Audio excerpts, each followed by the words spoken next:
So that you can come together as a group or as individuals and get right into your community, even though everything may be destroyed. We hope that's not going to happen, but what if? What if there is, I grew up, for example, in Tornado Alley.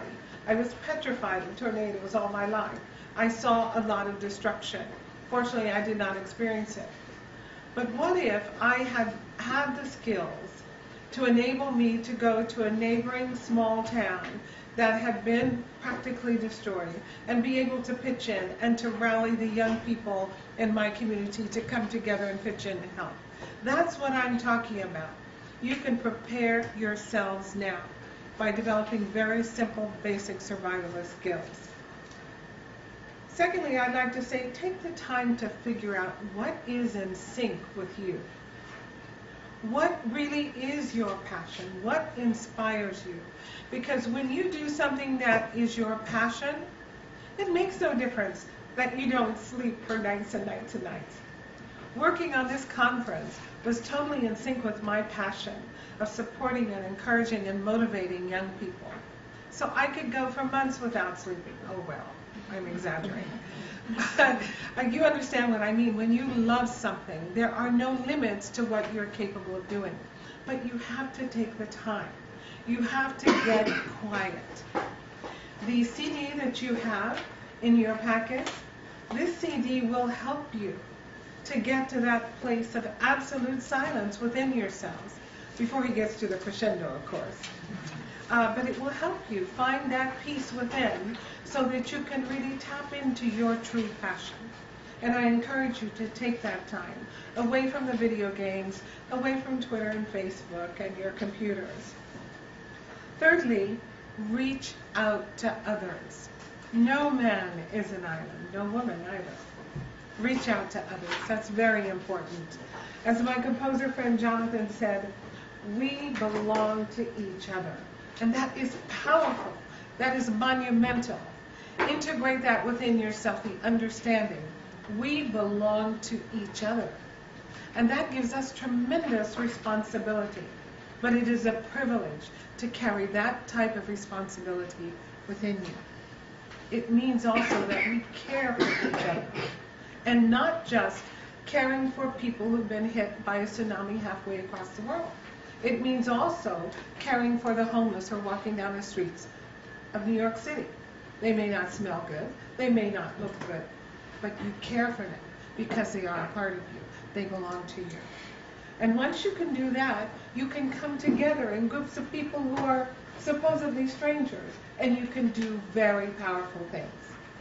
Now, I suppose you figured out that I could go on for hours talking about this, but the timekeeper is about to go to sleep.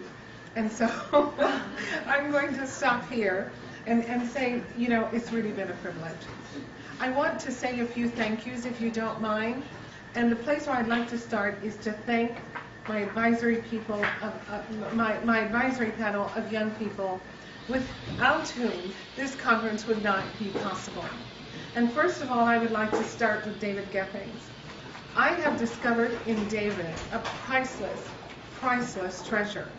And I told him earlier, David, listen, don't bother about going out to look for a job. I'm going to split my salary in two so that we can continue working together. Meaning I can't pay him a salary, but I can share mine with him. Absolutely amazing, responsible, devoted, reliable. An excellent example to inspire you onward to what you want to achieve. I'd like to introduce our volunteer coordinator, Paul Alegria. Paul, would you please stand? Paul is from Fairleigh Dickinson University. We're very proud to have him with us.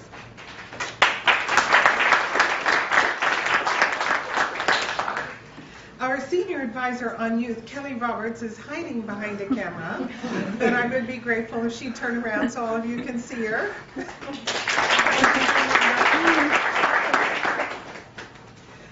Another advisory panel member, and just a wonderful discovery for me, was our dear Amanda Agri. Amanda, would you please stand? And you see these beautiful, beautiful documents that we have in our folders. Well, thanks to Amanda, speaking to her mom, who works for Royal Press. And they donated all of these beautiful, beautiful printed documents. This is extraordinary. It made us look like a first-class operation. Thank you so very much. Bima Bakayoko. Bima? Bima, would you please stand? Bima is an intern here at the African Union. But as soon as I met her and tapped into that energy of hers, I knew that we had to co-opt her. So I stole her away from the ambassador, and I'm grateful that I did. Thank you. Another one of our advisory panel members and a nursing student at Fairleigh Dickinson University is António Fiorentino. Anthony, would you please stand? We're very pleased to have our nursing department involved with this whole issue of global health. It's, this is a passion of theirs.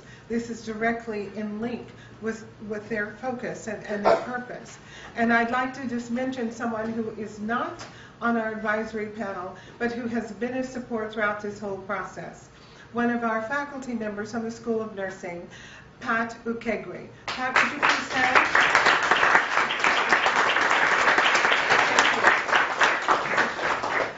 Another one of our advisory panel members, who I like to call Declan, because his name sounds so French, but it's really Declan Galvin. Declan has been a wonderful member of our team from Manhattanville College, and we think that Joe Kim was recruited to the advisory panel because I became aware of all of his abilities working through Congo with Reverend Bautista. Joe, where is he?